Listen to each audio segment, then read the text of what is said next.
इस वीडियो के एपिसोड में हम लोग बात करेंगे कन्वर्शन डिसऑर्डर या लोकली बोलते हैं हिस्टीरिया और मिर्गी बीमारी की ऊपर में, क्योंकि ये जानना बहुत ज़रूरी है। कन्वर्शन डिसऑर्डर और मिर्गी बीमारी दोनों अंतर अलग अलग है।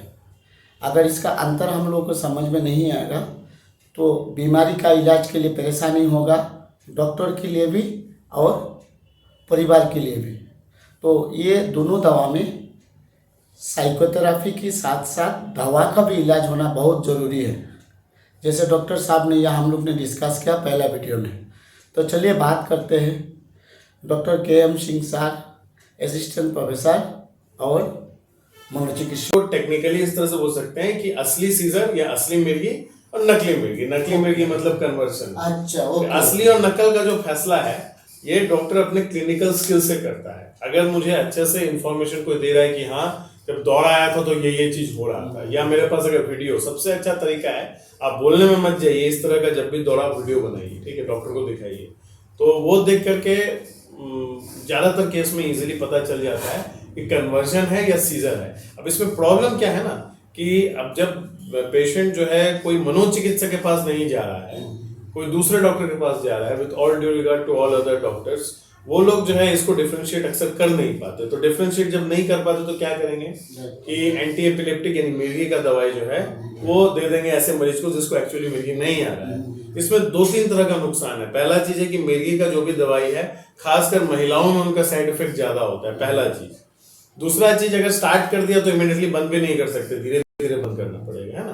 तो ये चीज जो है इसको समझने के लिए डॉक्टर का क्लिनिकल स्किल चाहिए। एक मनोचिकित्सक के लिए सबसे आसान है कि सीजर क्या है और मतलब असली सीजर क्या है, असली मिर्गी क्या है, नकली मिर्गी क्या है, दोनों के बीच का पहचान करना। कुछ दो चार चीज पॉइंट मैं बता देता हूँ शॉर्ट में कि जो असली सीजर होता है बहुत थोड़े ड्यूरेशन का होता है, मिनट 2 मिनट 4 मिनट, इससे ज्यादा नहीं होता। जो नकली सीजर है वो थोड़ा लंबा होता है। असली सीजर में एक ही टाइप का मूवमेंट बार बार होता है, नकली सीजर में अलग अलग टाइप का मूवमेंट होता है, सिंक्रोनस नहीं होगा, एक ही तरह का नहीं होगा।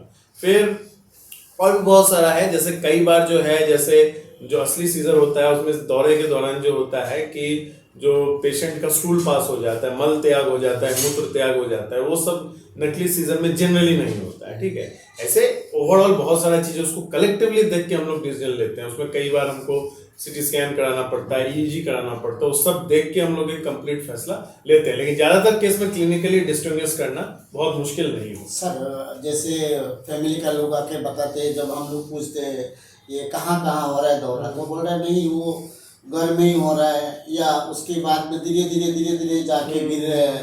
तो इससे क्या हम लोग को पता चलता है हाँ ये मिर्गी नहीं है, ये तो कन्वर्शन वाला बात है। देखिए ऐसा है कि आप बोले कि धीरे धीरे गिर रहा है, ये सबके सामने, तो यही ये सब भी पॉइंट्स में मैं आ रहा था, असली और नकली सीजर का डिफरेंशिएशन। नकली सीजर अक्सर घर वालों के सामने होगा, या कोई बहुत बड़ा झगड़ा हुआ उसके तुरंत बाद हो गया, या वो बहुत ज्यादा गुस्से में है या बहुत ज्यादा इमोशनल है, उस दौरान होगा, ऐसा हो सकता है।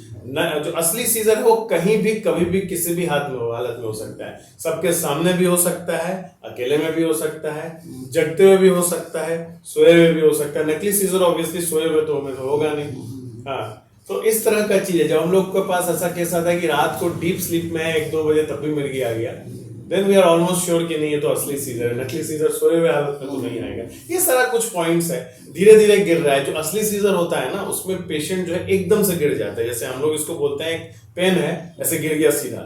क्योंकि असली सीजर में क्या होता है कि सारा जो मसल टोन है 1 सेकंड में वो लॉस हो जाता है, तो पैर पे आप खड़ा नहीं रह सकते, तुरंत गिर जाएगा, तुरंत बेहोश। और ये असली सीजर इतना खतरनाक होता है कि कोई आग के सामने बैठ के खाना पका रहा है, ये ट्रेन के कॉर्नर में बैठा है, वहां से गिर जाएगा, एक्सीडेंट हो सकता है बड़ा। लेकिन नकली सीजर में जनरली ऐसा नहीं होता, पेशेंट ये नहीं होगा। अच्छा, ओके, ठीक है। तो ये है, तो कन्वर्शन हुआ नकली सीजर, असली सीजर तो हुआ आपका मिर्गी या सीजर। सर, इलाज के बारे में थोड़ा बताइए। इलाज दोनों का बिल्कुल 2 अलग अलग डायरेक्शन में है, ठीक है। जो असली सीजर है एपिलेप्सी मिर्गी, उसका कुछ दवाई आता है, दवाई आपको बहुत नियमित खाना है, काफी साल तक चलता है दवाई, आपका सीजर कंट्रोल रहेगा।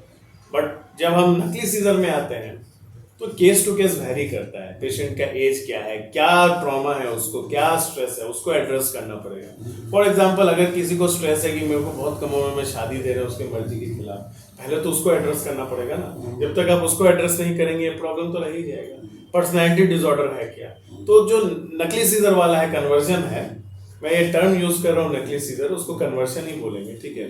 उसमें जो है आपको साइकोथेरेपी का बहुत रोल होता है। पेशेंट का पर्सनैलिटी डिसऑर्डर है तो उसके जैसा साइकोथेरेपी, पेशेंट को कोई स्ट्रेस है तो उस हिसाब से साइकोथेरेपी, ठीक है। ये चीज थोड़ा करना है। और थेरेपी सिर्फ पेशेंट का नहीं, घर वालों का भी जरूरी है। बिकॉज ऐसे केसेस में अगर आप पेशेंट को अटेंशन देते जाएंगे ना, तो पेशेंट के बिहेवियर और इन्फोर्स होते जाएगा। तो आपको समझना है कि कहाँ पे रुकना है और कहाँ पे नहीं रुकना है, ठीक है। इसमें पूरे फैमिली को काउंसल करके थेरेपी करना पड़ेगा, तो तब जाके कुछ इसमें राहत मिल सकता है।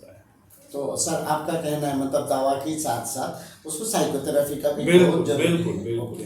तो ये बात तो सर पता चला है, मतलब जब कन्वर्शन डिसऑर्डर का जो अटैक आएगा या फिट्स आएगा वो अपना मर्जी से आएगा, वो कोई सिचुएशन को देखते हुए लगभग या उस तरह का एक बैकग्राउंड सिचुएशन होगा। एपिलेप्सी में या सीजर में वो किस दिन वो कभी भी वो हो सकता है। इंडिपेंडेंट है, वो कब किस समय आएगा कोई प्रेडिक्ट नहीं जैसे आपने बताया ट्रेन में भी आ सकता है, पर बिल्कुल। वो चीज वाला नकली वाला ट्रेन में नहीं आएगा। नहीं है सिचुएशन अभी अभी मान लीजिए कि कोई ट्रेन में एकदम आपके सीढ़ी के एज पे बैठा है, ठीक है। असली सीजर वहां भी आ सकता है, आप ट्रेन से गिर के मर जाओगे, लेकिन नकली सीजर इस तरह के सिचुएशन में नहीं है। तो इसीलिए जैसे हम लोग बताते हैं अगर आपका सीजर का केस है या मिर्गी का बीमारी है तो आप बाइक मत चलाइए। बिल्कुल सही बात। कन्वर्शन में वो चीज नहीं है, आप चला सकते हैं, चला सकते हैं। कंफर्म हो जाएंगे। हाँ, जब हम कंफर्म हो जाएंगे तो चला सकते हैं। बहुत सारी चीज़ अभी हम लोग ने डिस्कस किया था, डॉक्टर साहब ने और हमने, तो ये पूरा क्लियर होता है जब मिर्गी बीमारी का दौरा आएगा या अटैक आएगा, वो कहीं पे भी कभी भी आ सकता है, रात हो दिन हो, उसका कुछ प्रॉपर जगह नहीं होगा, इस जगह में होगा, कभी भी हो सकता है। रात में सोए हुए हो या दिन में खाना खा रहे हो या काम में है या स्कूल में है या कहीं पे भी ये बीमारी हो सकता है। बट हिस्टीरिया या कन्वर्शन डिसऑर्डर में क्या होता है, ये बीमारी स्पेसिफिक प्लेस में और कुछ सर्टेन कंडीशन में होता है। जैसे कि मान के चलिए अभी मार्केट में गए हुए हैं तो वहाँ पे ये कन्वर्शन डिसऑर्डर का बीमारी होने का चांसेस बहुत लेस होता है। या आप कहीं पे ट्रेवल कर रहे हैं वहाँ पे भी चांसेस ना बराबर होता है। तो ये कन्वर्शन डिसऑर्डर में अटेंशन सीख करने के लिए, अपना डिमांड फुलफिल करने के लिए या कुछ स्ट्रेस होता है अंदर में, इसके कारण से भी हो सकता है। तो ये ओवरऑल जो वीडियो है, इस वीडियो में मुझे अनुभव है कम से कम आपको बेसिक नॉलेज मिला होगा कन्वर्शन डिसऑर्डर क्या है या मिर्गी बीमारी क्या है। तो दोनों चीज़ का इलाज करना बहुत ज़रूरी है, साइकोथेरेपी के द्वारा एवं दवा की भी द्वारा, दोनों इलाज बराबर चलेगा। और आगे हम लोग बात करेंगे, कोई लोग बोलते हैं शादी करा देते हैं तो दोनों बीमारी का इलाज हो जाएगा ना, ऐसा इसका ट्रीटमेंट नहीं होता है। इसका ट्रीटमेंट का प्रोसेस संपूर्ण अलग है। तो आप लोग देरी मत कीजिए, कोई भी मेंटल हेल्थ का प्रोफेशनल्स जो आपके आसपास में है, जैसे हमने शुरू में भी बताया था, साइकाट्रिस्ट या साइकाट्रिक सोशल वर्कर या क्लिनिकल साइकोलॉजिस्ट या साइकेट्रिक नर्स, उनके पास में जाइए, आप सलाह लीजिए, आपका बीमारी का ट्रीटमेंट हो जाएगा। वीडियो देखने के लिए बहुत शुक्रिया।